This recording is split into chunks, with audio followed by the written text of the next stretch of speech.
Alright, I needed a few more things from Walmart this morning. And I've been wanting some Raisin Bran for breakfast. That's what I'm going to have this morning. And I wanted some grape juice. And I love these Marie Callender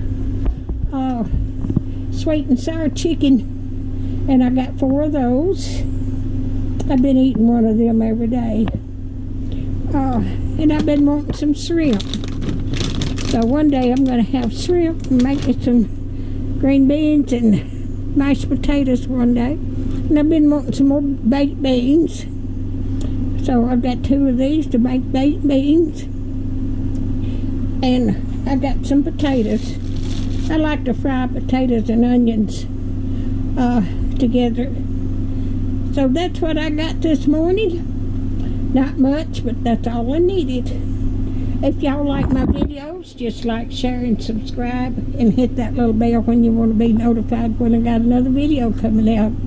Thank y'all so much for watching, and y'all have a wonderful day.